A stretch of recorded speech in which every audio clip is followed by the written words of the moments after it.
Welcome to the FMCG Guys, the podcast that dives into the innovation, strategy, and trends shaping consumer goods and retail in Europe and beyond.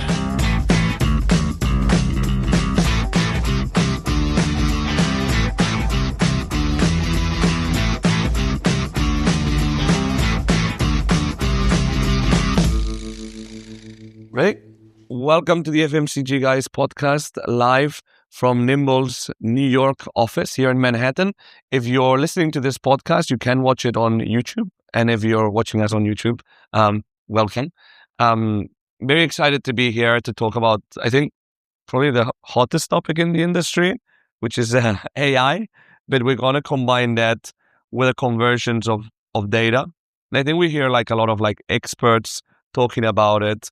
And even a lot of marketers talking about it, at least in my world. But today we're actually accompanied by the former EVP and CIO at lululemon. So very excited to hear about like how you've seen it from within the company and from the tech department, which, by the way, we don't normally cover so much in this podcast. So it's good to get a different perspective. And now founder at Goldfit, Julie Averill. Good to see you. And the other person that's here is no other than Nimble's co-founder and CEO, Knorovich. How are you? Good. Great. How's the year started for you guys? Good? Good start. Yeah. Here in New York, NRF, big conference that brings in so many people. Yeah. I think I've done CES before in Vegas. Well, not to tell you about my big New Year's party, but that's for another moment. Of course, and then NRF. So yeah, how are you seeing this year? Like, I don't know, like there's obviously a lot of things happening from a world perspective, but also in the industry. What is it? If you had to tell me like what your expectation is for the year, what would you say? I think there's still a lot of, we're in this place where there's a lot of hype about AI.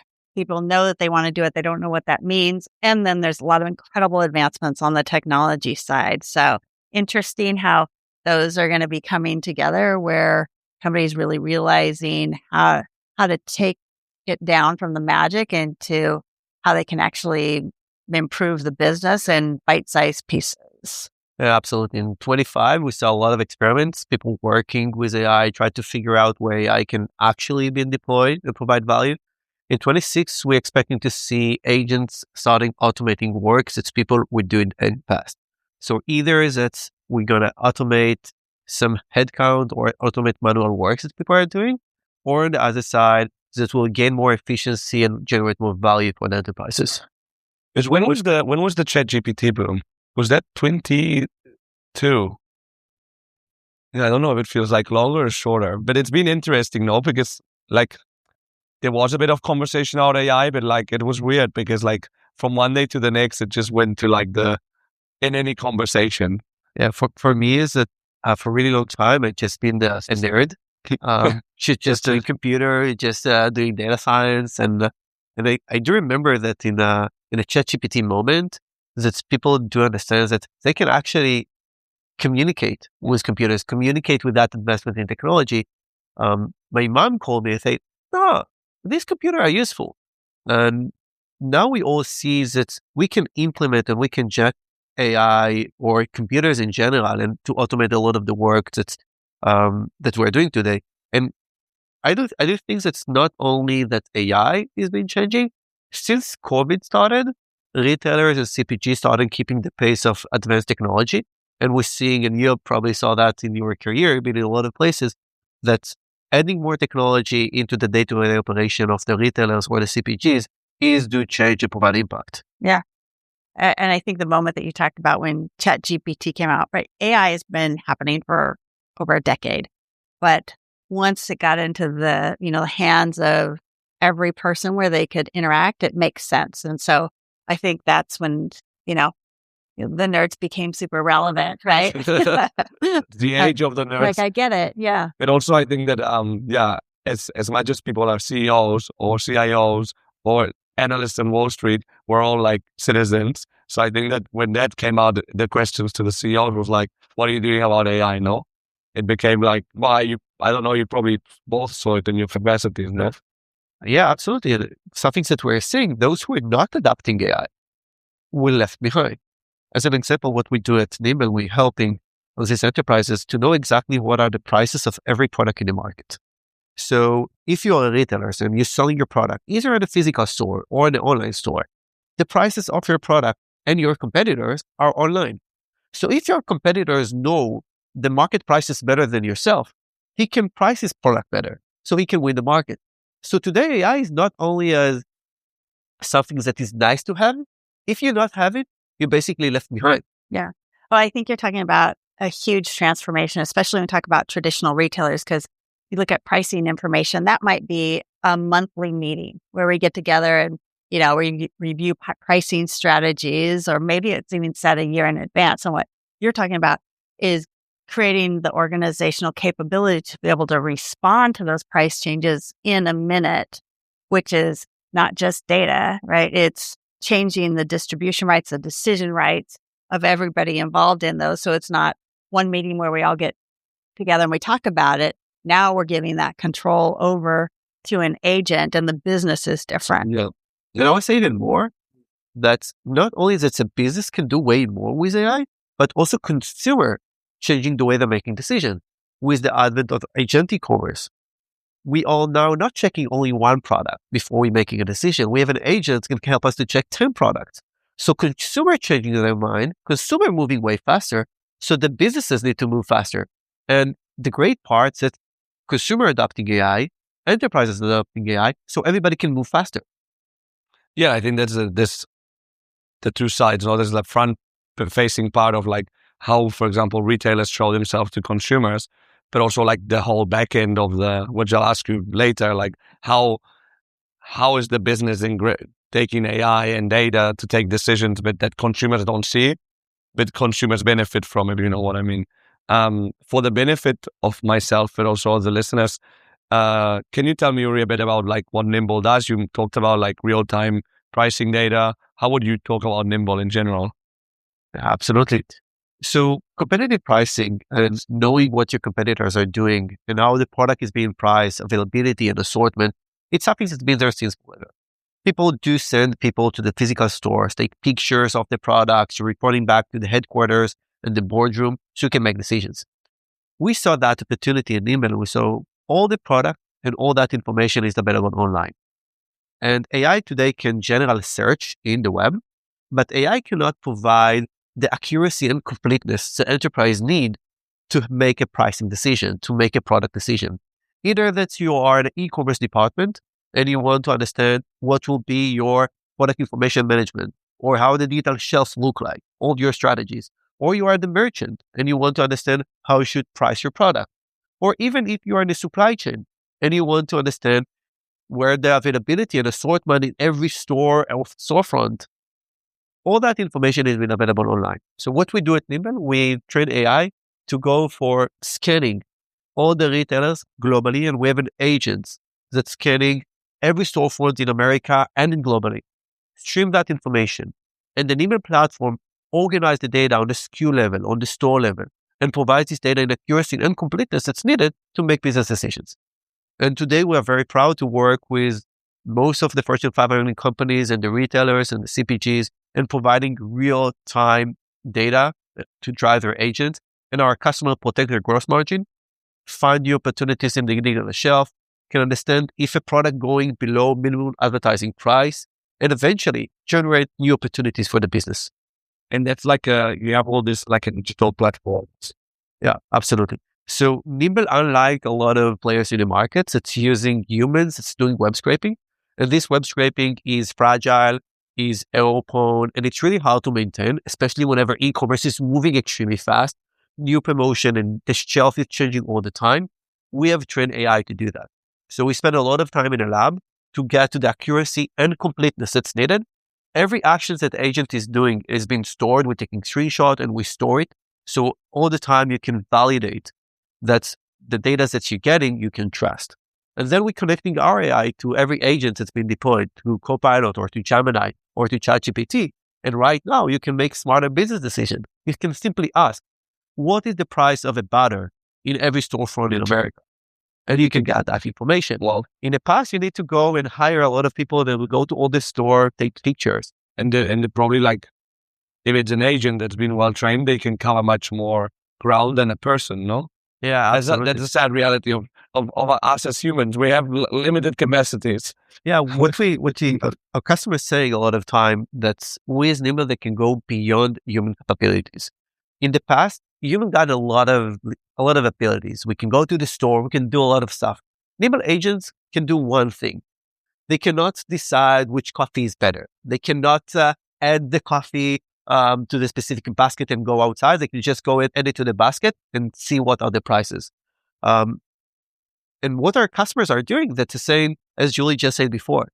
In the past, iteration of pricing or iteration of digital shelf or what keywords can we bet, because the agent can also search in keywords, was on a monthly basis and sometimes even on a quarterly basis. Now with the power of AI, with the power of Nimble has been deployed on enterprises, they can make decisions on a daily basis and sometimes even inter-day. Because if you are a marketeer and you're spending your marketing budget, as an example, in Amazon, and you know that your customers and eventually the people going to buy your product, they are searching your product, let's say it's going to be Kleenex, every morning. But you're relying on the data that's getting from a vendor that's doing the search at night. So you get into results only at night, which is not affecting what the consumer will see. During Prime Day, during holidays, we have customers that's updating the data every 5 minutes. Wow. So is that the pricing as well? Mostly promo. The price itself is not changing that often, but promo and availability is really the key facts. And the agents can go on the store level. So if agents got an IP addresses, each agent got a specific location and zip code, then we're changing what store the agents go about that information, and we provide that information. What's your background? Because I know that you were most recently the CIO at Lululemon. How did you end up there? My background. So early days was computers when I was in the 5th grade. Could you imagine agents back then? No, like I had a TRS-80, right? And no, before Windows. Yeah, but I just developed this early love for solving problems. Eventually studied computer science, but had no idea what that would mean because I love the business side, I love the technology side, and I happened to land after doing some consulting work. I landed in retail, and so I was at Nordstrom. At Nordstrom, and to me that's where like the world lit up because technology was just starting to enable and empower the business, doing things like omni-channel, where what kind of like time was that? Like this was 2007-ish. So when people were like really starting to get a bit of a habit of shopping online, nothing close to now. People were shopping online. When I started, Nordstrom.com was really a catalog business with a little website.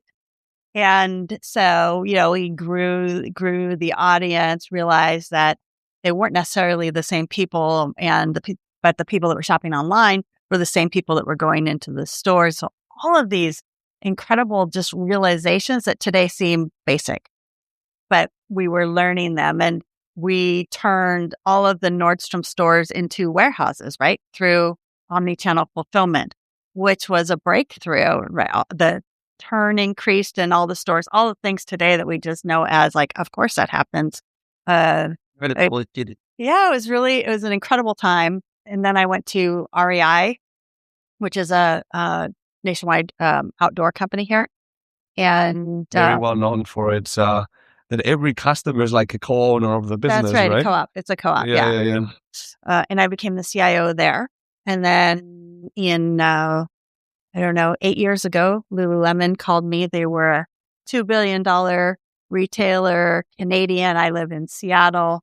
But it was just a really interesting opportunity, growing quickly. And I had the opportunity to help them grow from 2 billion to 10 billion in a period of 8 years. And it was just, you land in these incredible places in your career. And that's what that was for me.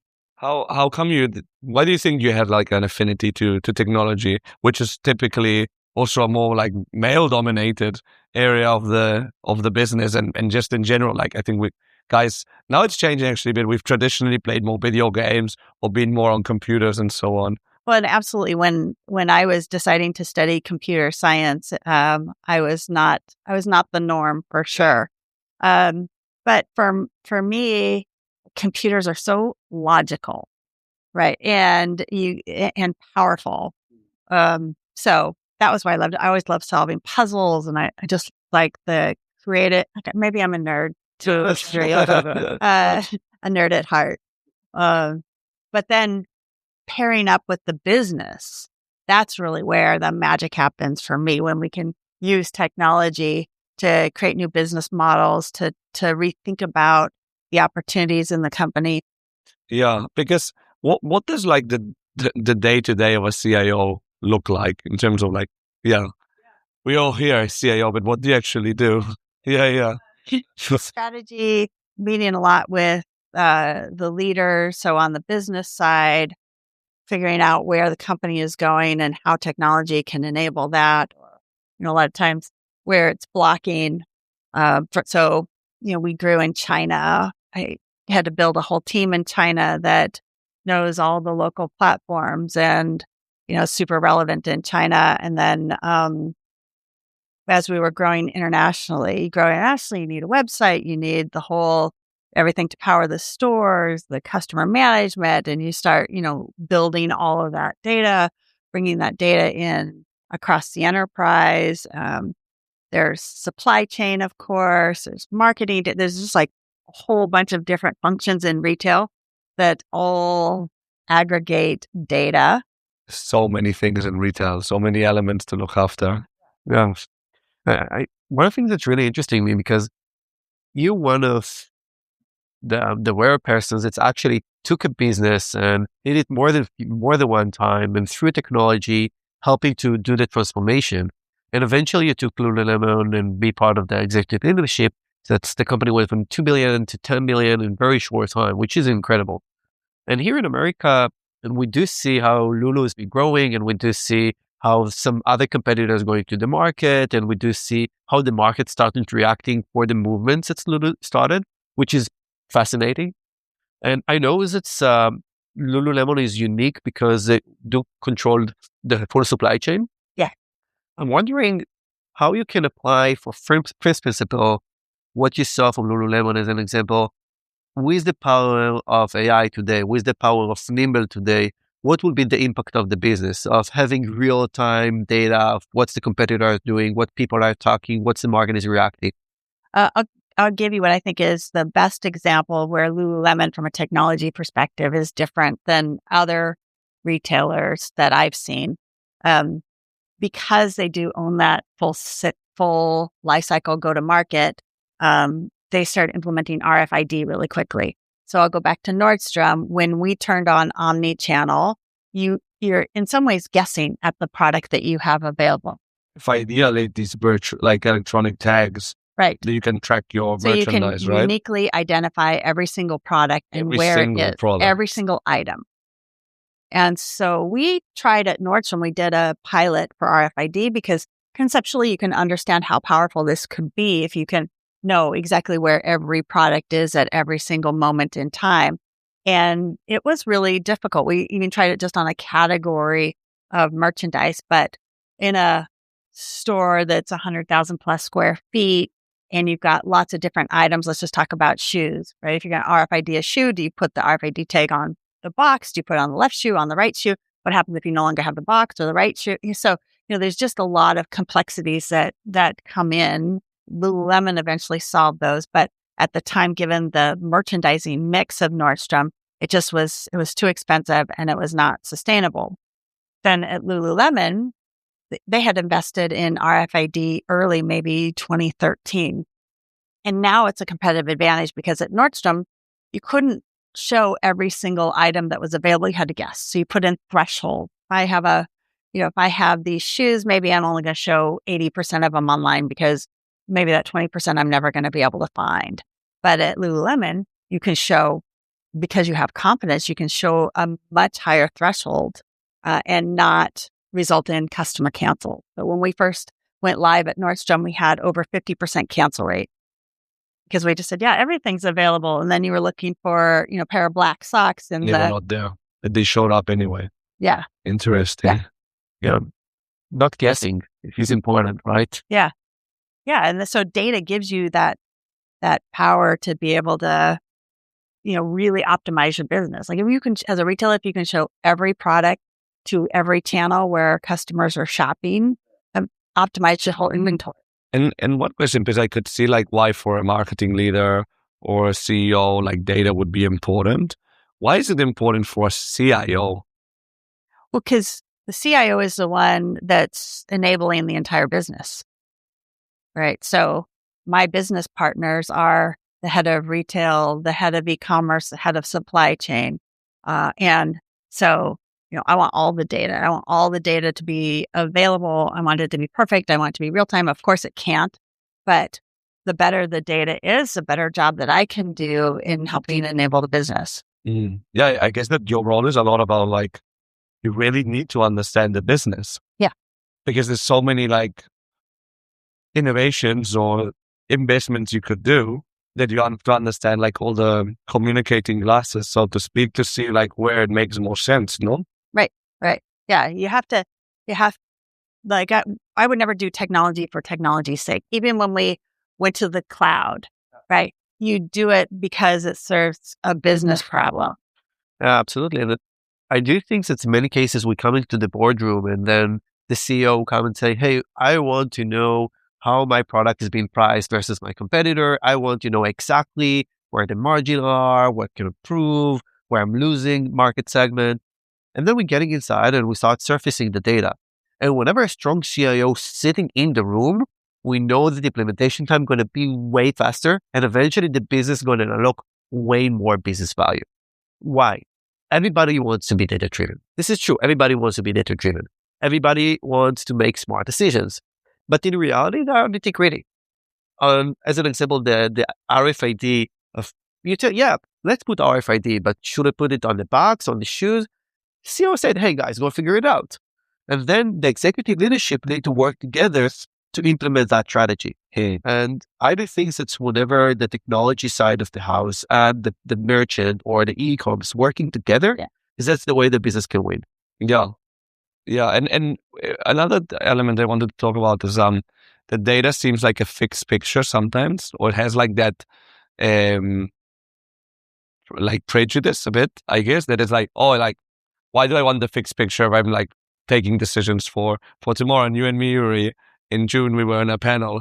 We were in a panel with the CEO of BIC and the CMO of Campari. And it was interesting because they kind of had this belief of like, long-term vision, fixed strategy and so on. But I think that you raised some very good points that they and I think you kind of convinced them as well. Like how do you see data in this role of like, not only being a fixed picture, but actually being, a bit of like a way to see the future, so to speak, and to help set a vision? I think in many ways, digital shelf analytics tools being there, because the value of having competitive pricing is not you. Everybody trying to do that.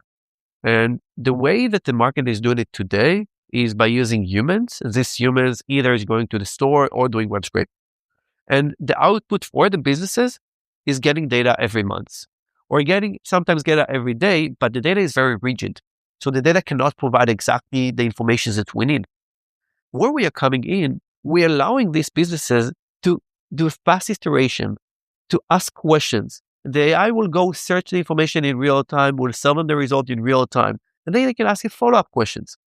We're changing the way that today, something that we're hearing all the time from CPGs and fast-moving companies, they are saying, whenever we need to have a new data, whenever we're seeing in Amazon or in Walmart, they're adding a new tag, now it's a process of speaking with a project manager, that need to speak with a product manager, that need to speak with a vendor, that need to speak with an engineer, that need to speak with another engineers, until the way that we've got this process, it's going to take us 3 weeks and the promotion is not available anymore. Or till we've got it, no, that's not the way that we want it. Now we need to change. We're changing it. With Nimble, you can be active. If you're working in a retail or in CPG and you got an hypothesis and you want to see how your competitors adding more videos, maybe it's helping in conversion. we can just simply ask, how many videos do every product in the category have compared to my videos? And then you can see the data, and you can correlate it with your sales. You can correlate it with SEO and SEM ranks. You can correlate with everything that's happening within ChatGPT or Gemini or Perplexity, because the agents can go there as well. So, for your point, if you're working on retail and CPG, you don't need to stay in the backseat anymore. You don't need to wait. You can simply be active, ask questions, and with the power of agents, with the power of AI, you can get the results that you need. I think one thing that you bring up for me is, you're right there with leading companies making real-time decisions. And I think even when you were talking about being data-driven, I think that organizations are going through an evolution. So we used to say we wanted to be, we needed reports, right? Data was an afterthought. Like, okay, don't forget to collect the data because we want some reports on it. Then we said we want to be data-driven, which is about, okay, we want to look at historical data and see where it's going to lead us into the future. And now it's more of an organization that's operating in real time with the data. Mm. So, and that's a different way. It's not just a speed. It's an organizational change. Like the hierarchies are changing. You clear exactly who makes decisions about adjusting a price. If you're going to let an agent do it, who owns that decision if it is disadvantageous to one of your partners. So I just think we have to go through that evolution of the organizations to be able to be where these leading edge organizations are finding themselves today. Do you see like a tipping point of like the data and the reporting as being like a support to like decisions, to more like gut feel decisions? Where's the tipping point of actually being totally data driven and where like data and AI is moving the needle? Yeah. I think it's curiosity of the organization, and it's how decisions are made. So if everything has to go up through the hierarchy of an organization, it's about convincing people. Bring me the data, show me the data. What does it mean? I want more data. It's what you're talking about, like having to talk to everybody to convince them. Those organizations move slowly. And then I think the organizations of the future that we're seeing now are those that have the guardrails in place. So they understand the data, they understand the data, they understand the risk profile that they're willing to take. So, yes, I know data may not be perfect, but here's what I'm willing to experiment with, right? To understand how I can build the trust with the data. It's a very different mindset. Yeah. How do you see it also you speak with industry leaders every day? For us, it's all about accuracy and completeness. Nimble is known for being a reliable partner. And everybody can ask AI, give me the prices. And everybody's saying that digital shelf analytics is not accurate. Digital shelf analytics got a lot of data hiccups. And the reason for that, because they're using humans to collect the data. Either as it's going to the source or doing web scraping. So that's the market standard. We're coming with the approach that we are partners. It's not going to be accurate all the time. Sometimes the agent will say, hey, sorry, this piece of data is not available online. And we have trained AI to do that, because there is one thing that's worse than not having the data is having inaccurate data. Nimble is very proud to lead that innovation and the organization of the future. And right now we're partnering with the leading brands and the leading CPGs that right now spending the time. They do understand the legacy digital shelf analytic tools would not serve them in the age of the agentic commerce. In the agentic commerce, prices and promotions are going to serve for agents. So they need to have a tool, they need to have a partner that can work in the pace, in the speed where the market is going. Yeah. It's an interesting dynamic, no? Because like, what does that mean? What does it mean? Like, if people are using, the ChatGPTs or Perplexities of this world to like decide what they buy. And I think that very soon, if not now, already buy through them. What does that mean, like, for their own internal data? Like, and I guess they can't afford to have data being a mess. Yeah, absolutely. Think about ourselves as a consumer. So before we making an investment, we buying some things that's right now, when we buying a new fridge. So you're not buying a new fridge every week or every month, and I hope not every year. It's a big decision to buy It's a big decision. Yeah, we're gonna stick with that decision for a while. Exactly. Yeah.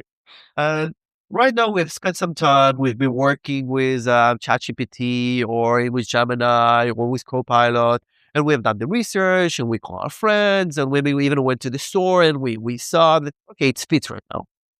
Before we gonna have the actual buy, we're gonna compare a few websites, we can compare a few stores. I would say that after 5, I'm feeling that I'm getting the price range and I'm feeling good. I'm gonna stop around 5.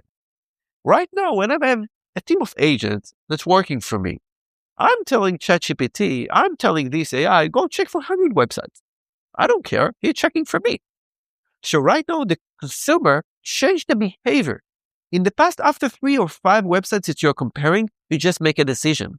In the past, you're just getting into Amazon, you're comparing few, and you're just making the decision. With AI, you're comparing way more websites. What's the meaning of that for enterprises?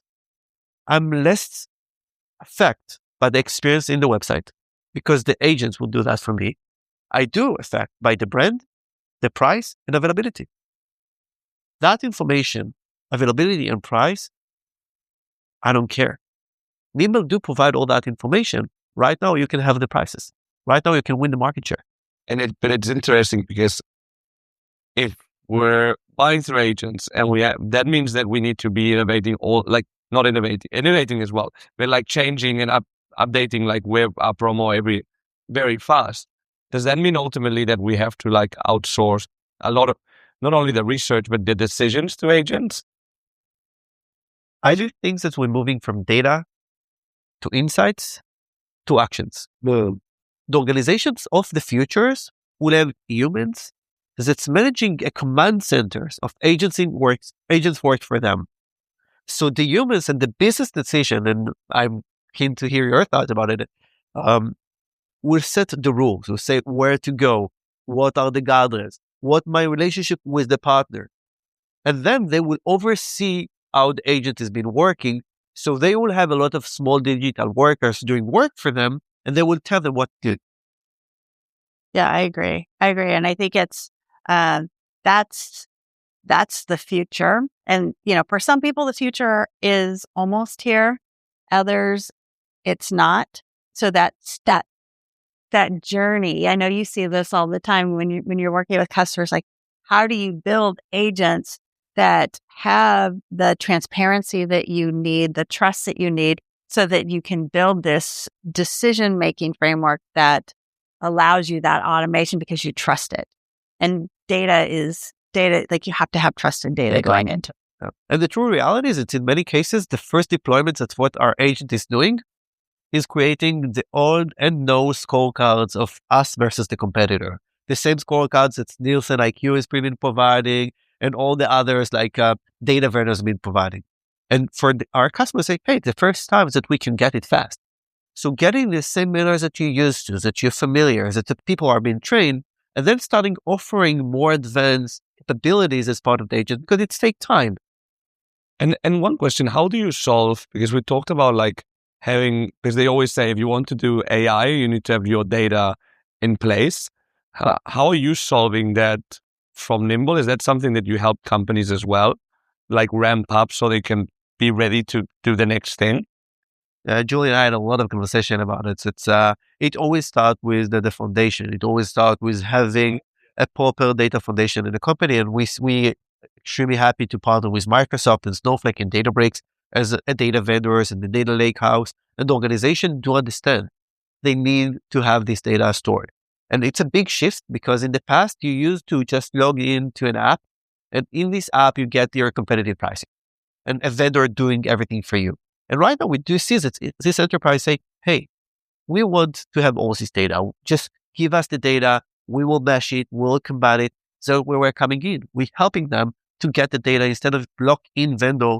Right now, it's been open. They have the data stored, the competitive data in their Snowflake or Databricks or Azure. That's so important to have your own data and you leverage the services of whatever companies you want to, but own your data.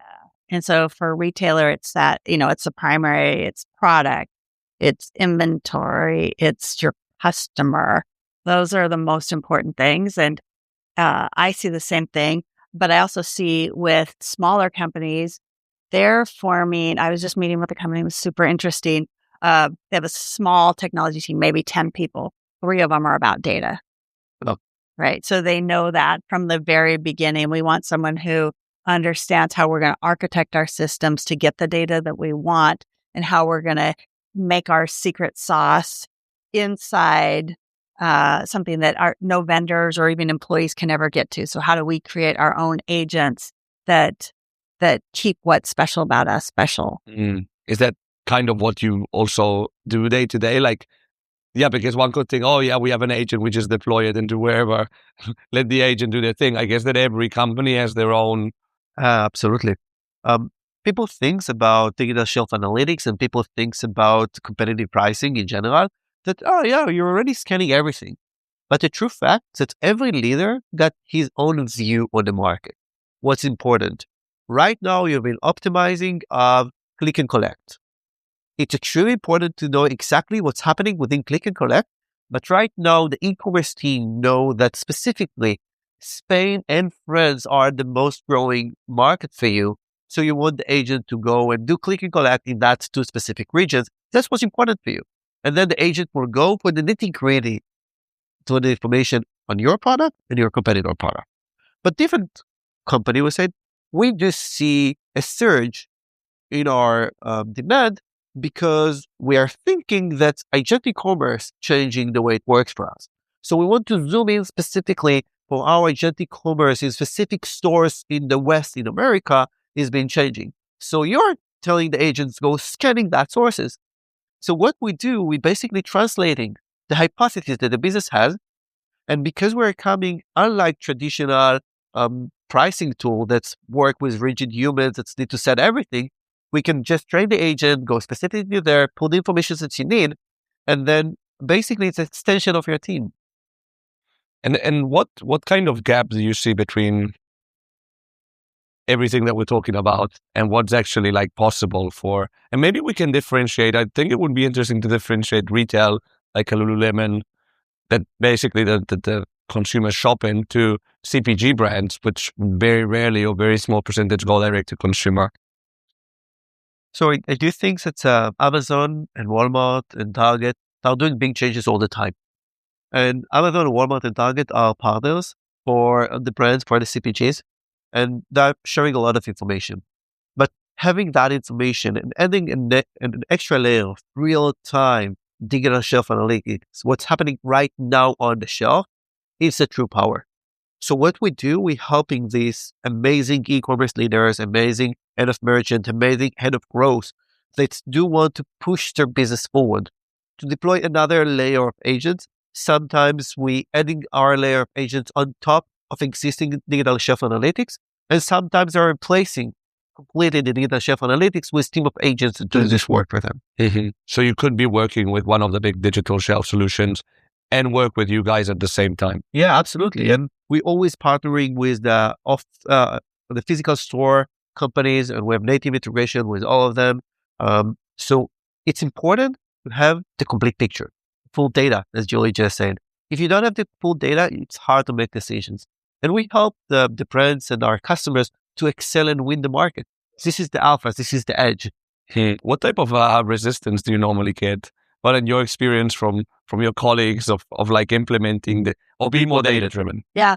Well, I think of a lot of companies that have leveraged large SaaS providers, and the contract, like the advantage that those SaaS providers have right now is that they have the data. So a retailer can't break free because they lose access to their data, and there's no way that those providers are going to just give you an export and be fine with it. So it's a huge point where folks are in a pretty tough position. Do I go to It's a more what you modern... said about owning the data, no? Yeah. Because then what do? You Yeah. need to buy them. Yeah. You buy it out, or? Yeah. And if they're not willing to They're sell... selling Yes. extremely expensive data licenses. By the way, it's really important because we have saw during just the recent holiday season here in the US, one of the leading e-commerce globally, I cannot mention the name, you will get it because it's a really crisp story. They're selling their product through Amazon. And they're all the time maintaining the price level of the product because it's a luxury product. And the consumer is searching for the promotion. But Amazon themselves do also have a sales target to the holiday seasons. And Amazon decided to sponsor a promotion of the line of product of that specific company. They are using Nimble. And during the holiday seasons, they're calling us to say, we're seeing weird stuff. We're seeing a promotion on our product. And they logged inside as users using their PC. And it shows that Amazon sponsored a promotion of their product.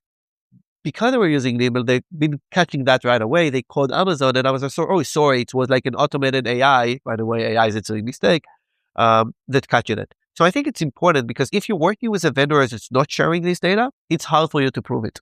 And whenever you're sharing with a vendor that's sharing all this data with you with open mind and open partnership, you can actually work with your partner, with Amazon in that case, and protect your product and protect the ways that you perceive the market. And you can create joint value as well, no? So I think it's interesting as well, because in CPG you have this basically the relationship between the retailer and the brand is not a relationship of trust. It's a relationship, a lot of times it's more a relationship of who gets more out of that relationship than not how we can create joint value. I think in Europe, there's a big issue. It's like a race to the bottom, you know what I mean? So maybe with these having data, you can prove more the case of winning together. We're always pushing for collaboration. I think that's the most important thing. Yeah. And I think this example you gave is a great one of how do you maintain your brand integrity as you do more agent-driven things and a guardrail that needs to be in place. So if it's a luxury retailer, probably don't want promotions applied. So they were probably Five Alarm Fire who's putting our product on sale because that's brand dilution in a lot of cases. So I think it's not using data just to make decisions, but also using the data to be able to raise the flags really quickly so you understand what's. And being in the executive team, also in the last years, how have you seen being data driven change the dynamic of accountability? Oh yeah, that's a good question. Because data is normally I think that in my mind you would relate it more to more tactical decisions. Yeah. But I'm sure it influences the decisions at the boardroom as well, no? Yeah, for sure. And I think, there's a lot of companies that, like I talked about before, you roll up the summaries of the data. How were sales? We're going to look at sales every single day. How were sales? How do they divide up by the leader of those selling areas? And then once a quarter, the CEO sees them and asks questions. And I think what we're changing to is a much more dynamic world where you can say, why are these pants not selling in this area? What can we, did a competitor just land right next door? And do we need to do a change in our merchandising strategy? So, I think accountability, to your question, is still pretty similar, but the actions that are enabled to be able to not just look back a quarter, but be able to see what's happening right now and be able to make decisions in the moment to impact the quarter real time is where I'm seeing changes happen. And how did you see data impact the long-term strategy? Where do we want to be in the future? What's the vision of the company for the next 10 years? Yeah, that is always a hard one, but I think it's getting easier. In the past, I can tell you, we'd have a project and we'd have all the functionality enabled. And then we'd be like, we forgot to add reporting. Somebody pull something. So we got to have a change order for reporting. And it definitely was the caboose on the capabilities that we were driving. And now it's data is almost driving the reason why, right? Here's the data that we can get from it that we can draw insights from. But but there's still a lot of work, especially in retailers, in building out the, great data. If you're a company that's been around for more than 20 years, your data is more not than going to 20 be years, which is not that much. Imagine 100 or something. Yeah, but think of how much technology has changed even in the last 5 years. So the data isn't great. And so you need to make investments in great product data so that a company like Nimble can come in and help match what they're seeing externally with the data you have internally. So to your question of how do those decisions get made, takes a lot of alignment because they're big investments on how do you improve your product data across the company, and it may take multiple years. But why should I, lululemon, for example, why should I go into another category of products, for example, like all these things, or geographical expansion, or a lot of, you name it. Yeah, and how can you bring all the data that might be available to that decision? And at the end of the day, it's a question of risk. What are the risks that you're willing to take? What are the bets that you're willing to make? Yeah. You founded the company, in 2021? It's short time, but a lot has happened since then. Have you seen, yourself, that industry people are seeing you more as a trusted advisor in their strategy rather than a data solution? Yeah, especially the e-commerce, because things are moving extremely fast, and especially these days on the e-commerce, and people are looking for what is happening next. What should we do? How we can click there? Then we have a team of social consultants that work with our experts team, not only to provide the data they need, but also to analyze strategies and build a way to upload our associate department. So absolutely, we're seeing all the types of leaders. It's going to be e-commerce leader, head of growth, also CIOs and CEOs coming to us and say, hey, you've been working with all the leading brands in our category. Don't tell us exactly what they do because we have a visual for each customer, but tell us how can we implement Nimble technology into our business to drive more adoption. Yeah.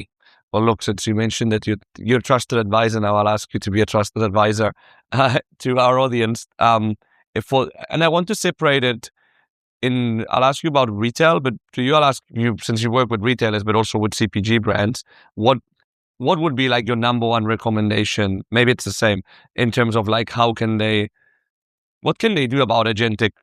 I think that will be a lot of times the question. What can I do? What should I prioritize? Let's start with a CPG, FMCG brand. I think it's mostly for CPGs because agentic on the retail it's a bit different called. In my opinion, I'm interested here with let's say track and monitor. No one knows how exactly AI will change the way the consumer is going to change their mind because it's data. But the data is out there. Using companies like Averill, you can send agents that will search likely, but not in one quality, thousands and other thousands of those. And I'm looking for a pair of shoes and see what that agent will. I'm looking for bike freight, see what the agent will. So stop working with companies like Nimble, see the data, see how it works in action, and start building your strategy. You will use some recommendation, monitoring, keep the pulse, and then you can discard things. Why is retail different since you mentioned? What dynamic are you seeing there? So we do see the dynamic that the market become way more competitive and in drive of the way that consumer changing, the way that organizations move. So an example in the past, the notion was if I'm working within Amazon, let's talk about only course, the consumer is starting his journey in Amazon, we finish it on Amazon. So I do care to see the prices within Amazon. And if I'm working within Walmart, so consumers is shopping in Walmart, we're staying more. We're starting to see an application that adding work tracking and also working in the support room because these consumers starting his journey, as an example, in Gemini, and that Gemini offering Amazon and offering Walmart. So I have less loyalty to Amazon or Walmart, and I do have more loyalty for the brands that I buy at the price. So for CPGs, invest in the price is the most important thing. And the second one, see the prices, see the availability, and see how it's get visibility across the major e-commerce and the traditional. It's a marketing solution and a merchandising one, more for the retail. Yeah. Working with both departments all the time. Joe, where you see the value of implementing technology, like, where you see how people can unlock retailers to drive more small business? I think it is unlocking in many places today. And I think for the traditional retailers, having that real-time competitive data set that allows you to dynamically adjust your strategies is going to be a huge unlock. I think that, the pricing strategies of the past are not going to become the pricing strategies of the future. And the behaviors that you talk about are so real time. If you don't have access to that real time data, how are you going to be in that game? Absolutely. So I think that I'll leave your contact details while your LinkedIn profile in the show notes if anyone wants to get in touch with you guys, and learn more about Nimble. Meant to ask you, what are you up to now? I left Lululemon and I wrote a book that's coming out in May from Microsoft. Well, let me know. We'll make a post about it. So, thank you. Yeah. Thank you. So doing that, I'm working with a bunch of different companies doing advisory work, getting smart with people like Uri on, what's going on in the marketplace. And I'm doing some board work. Fantastic. I'll leave your contact details as well. I don't know if there's any before I ask you the famous last question, which maybe I didn't let you know about, but you'll be fine. I wanted to ask you if there's any last message that you think would be worth sending the audience about, what to expect in the next year and what they should do. I would say focus as much on the humans as you focus on the technology. These transformations are not about bringing in new technology and having it solve problems. We are talking about reconstructing organizations, the way that their hierarchy is structured, the way that decisions are made, the way that people are recognized and rewarded. That is at least as complicated as the technology. That was ready for that? I don't think everybody is. Yeah, for sure. I think it's a huge change that's happening right now. So just be connected to the market and be connected to our consumers. There are great tools today to be connected to the market, to be connected to the consumers. Ask the questions, be curious, and then you can unlock a huge value. We don't need to change the way that you work. You already got the tools, you already got the business processes. You've been working. Back to basic was extremely important last year when I was with this sort. In 26, when you should keep working with the basics, listening to the market, listening to the consumer, and then we can make smart decisions.